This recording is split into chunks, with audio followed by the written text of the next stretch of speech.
vet ideja e deklarimit pasurisë është një mos parandaluese, është transparencë zyrtare publike ndaj publikut. Për te kësaj, çka ka diçka konkrete? Po, ne kurdo që kemi identifikuar raste që nuk kanë kry deklarimin pasurisë sipas obligimeve ligjore, ne këto raste kemi përcjellur në prokuri.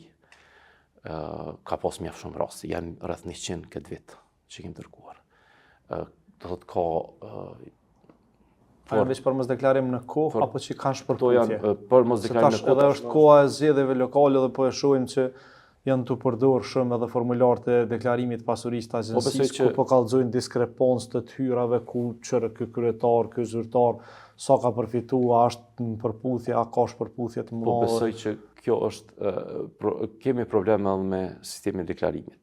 Jo si sistem, po me kualitetin e dhënave që na dërgohen përmes sistemit edhe pamundësinë për t'i saksuar ato gjatë procesit të deklarimit. Do thotë nuk kemi një mundësi teknike që nëse ndonjë zyrtar publik e deklaron në vend të, po them, të hyrave vjetore ato mujore dhe pastaj të duket kjo shpërputhje, po ashtu të bëj gabime teknike nuk po arrim që këto të identifikojmë sepse është një proces total i automatizuar dhe ne nuk ndërhyjmë në të përveç kur i bëjmë verifikimin e këtyre dhënave.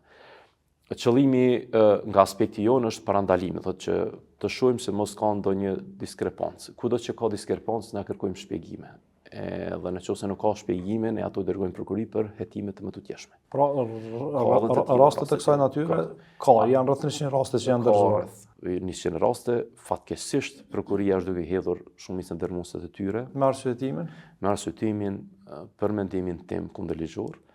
Ne kemi pasur, nuk kam dëshirë ta sulmoj as gjyqësorin as prokurinë, po kem pasur një vendim, një sulm direkt po besoj nga Gjykata Supreme në mandatin e agjencisë me një vendim të vitit të kaluar ku në kundërshtim me ligjin e ka nxjerrë një vendim nga lirimi prej përgjegjësisë të një zyrtari publik nga mosdeklarimi i saktë të pasurisë. Do të kemi një vendim kundërligjor Gjykatës Supreme, i cili është referuar në enëve inekzistente të një ligji i cili ka shfuqizuar në vitin 2014 për një shkelje që ka ndodhur në vitin 2020.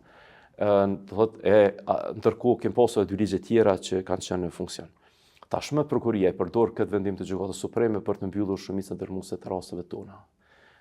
Ku ky vendim i Gjykatës Supreme, i cili referohet në neni kur në atë kohë 2013, edhe pse ka qenë në kod penal, vepër penale mos deklarimi i saktë i pasurisë, ka qenë në ligjin paraprak për deklarimin e pasurisë është konsideruar kundërvajtje mos deklarimi i saktë dhe Gjykata Supreme i është referuar këtij neni i cili ka qenë në fuqi për 10 vite dhe kanë nxjerrë një vendim 2024. Ky është duke përdorur mjaft shumë tashmë nga prokuria, e cilat nuk është që ju avëm fajin shumë prokurisë. Është problem i madh i Gjykatës Supreme, i cila gjyqtarët më të mirë të sistemit tonë nxjerrin një vendim duke referuar legjislacionit inekzistent.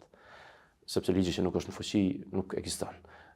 Ne kemi dërguar ankesë edhe në prokuri për të instruar te kryeprokurori i shtetit një proces, kemi dërguar kërkesë për të arrestuar atë kryetarin e Gjykatës Supreme pa rezultat.